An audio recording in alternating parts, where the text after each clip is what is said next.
the whole truth. The first light of dawn touched the mountains when the old master lit a small oil lamp.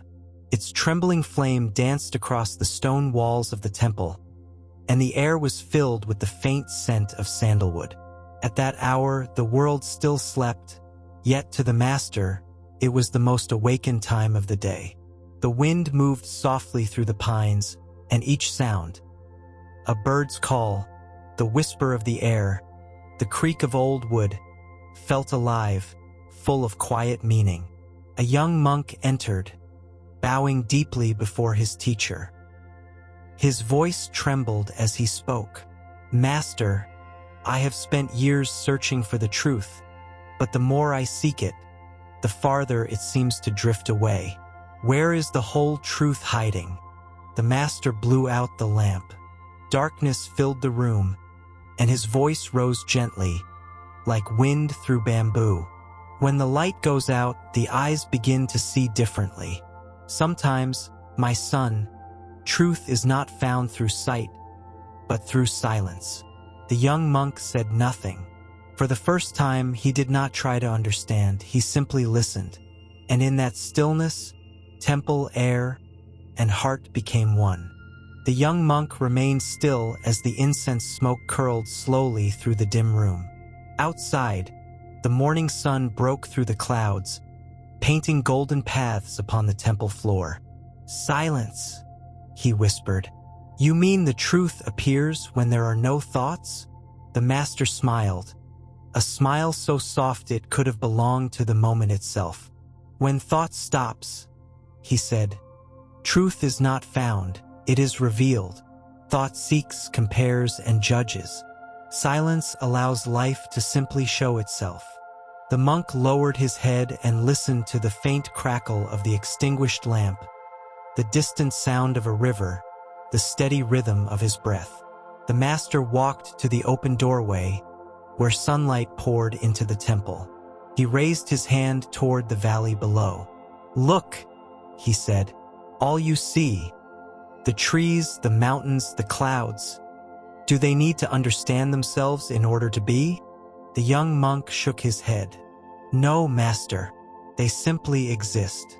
The old man nodded. "Exactly. The whole truth hides behind the desire to explain it. When you try to grasp it with words or ideas, it slips away. But when you surrender to what is, without resistance, truth embraces you." The monk felt a calmness spreading through his body, as though each word was opening a wider space within him. "Then I shouldn't search anymore?" he asked. "Do not seek," said the master. "Remain awake. Let truth find you when you are still, like clear water reflecting the sky without effort." The wind whispered through the garden. The master closed his eyes, breathing deeply. "The whole truth is not in books or teachings, not even in me," he said. "It lives in every moment your heart stops fighting what is." The young monk felt something loosen within him, a long-held tension quietly releasing. For the first time, he didn't want to understand. He only wanted to be. Days passed. The young monk no longer hurried through his tasks or sought new lessons. He tended the temple garden with new awareness. Each leaf, each stone, each drop of water seemed to hold an unspoken message. One morning, as he watered the flowers, he saw his reflection in the still pond. The image was clear until a soft breeze touched the surface, dissolving his face into ripples. He remembered his master's words. "When the water is still, it reflects the truth. When it is disturbed, it only mirrors confusion." Later, he approached the master, who sat meditating beneath an old cedar tree. The master opened his eyes slowly, like one awakening from a timeless dream. "Master," said the monk, "when my mind is quiet, everything feels simple, natural, as if the world breathes with me. But when thoughts return, I lose it. How can I remain in that stillness?" The master picked up a small stone and dropped it into the pond. They both watched the ripples spread, fading one by one. "See those ripples?" he said. "You cannot stop them from forming, but you can let them dissolve on their own. So it is with the mind. Each thought is a ripple. Do not fight them, follow them, or judge them. Simply watch. When you no longer feed them, calmness returns." The young monk closed his eyes. With each breath, he felt life entering and leaving, and something within him began to soften. He realized that truth is not reached through effort, but through surrender. The master smiled gently. "The whole truth exists only in this moment," he said. "Here, now, where nothing needs to be added or taken away." The monk opened his eyes. Everything looked the same. The pond, the tree, the sound of a distant bell. Yet everything felt utterly new. And for the first time, there was no need to ask anything more. One morning, the master said, "Come, today you will learn what cannot be taught." They walked a narrow path through the hills. The scent of pine and earth filled the air, and the chirping of insects became a kind of music born from the soil itself. At the edge of a cliff, the world opened wide before them. Waves of mountains, the sky vast and endless. The master sat on a rock and gestured toward the horizon. "Look carefully," he said. "All these shapes, lights, and shadows seem different, but they arise from the same essence. The mind sees separation. The heart sees unity. In that understanding begins true healing." The monk inhaled deeply, feeling the wind against his skin, the warmth of the sun. The master continued, "Many seek truth in temples, books, or sacred words, but the whole truth lives here," he said, touching his chest. "It is covered by layers: fear, desire, judgment, memory. When the heart is emptied of those shadows, truth shines by itself." The wind grew stronger, lifting the master's robe. For a brief moment, the young monk felt himself dissolve. No longer someone standing before the sky, but the sky itself, breathing through him. "Truth is never conquered," said the master. "It is remembered, like the sun behind the clouds, always shining, even when unseen." The monk closed his eyes. Something inside him broke open, not in pain but in release. A silence vast as the mountains surrounded him, and in it, he felt the pulse of all existence. The master stood and said, "You have begun to see, but remember, to see is not to possess. Truth cannot be kept. It can only be lived." They returned to the temple in silence, walking slowly as the golden light of dusk followed them down the path. That night, the young monk could not sleep. His master's words echoed inside him. Truth is remembered, not found. He left his room and walked quietly into the garden. The moon shone high above, its reflection glowing upon the still pond like a doorway into heaven. He sat beside the water and breathed deeply. Memories, fears, and desires stirred within him, the noise of all his searching years. For a moment, he wanted to push them away. Then he remembered, "Do not fight the ripples. Let them fade." So he watched. Thoughts rose and fell like clouds. He did not resist, and slowly, the storm within began to calm. Then came tears, not of sorrow, but of release. In their quiet fall, he felt compassion blooming for himself, for the child he had been, for all who wandered seeking light. And from that stillness, a voice arose, not the master's, but his own heart's whisper. The whole truth is accepting yourself, without fleeing from who you are. He looked at the moon again and understood. There was nothing to reach. Truth was not a mountain to climb, but a home he had never left. The pond was still. The moon remained whole. The wind rested. Everything was truth. When dawn came, his heart felt light, as if he had returned from a long journey, only to find himself exactly where he had always been. At sunrise, he returned to the temple. The air smelled of wet earth and morning blossoms. Every color, every sound felt sharper, alive. In the courtyard, the master was sweeping fallen leaves. His movements were slow, precise, full of quiet grace. The young monk bowed deeply. "Master," he said softly, "I feel I understand now. I no longer need to search." The master rested his broom and smiled.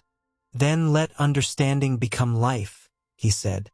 "To know the truth is not the end of the path, but the beginning of love."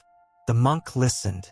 "When you see truth," the master continued, "you see that all beings are part of the same heart. Compassion arises naturally when you realize another's pain is also your own. That is true freedom." He handed the broom to his student. "Now sweep, my son. Each leaf you move, treat it as if you were touching the world itself." The monk began to sweep. The sound of the leaves against the stone was soft, rhythmic, like a prayer without words. With every motion, his mind quieted further. The master watched in silence, his eyes full of peace. He knew the disciple had crossed the invisible bridge between knowledge and wisdom. When you live without fear of feeling, without the need to own, without the urge to escape, the master said finally, "Truth shines through your every breath. He who lives in truth loves." The monk bowed once more.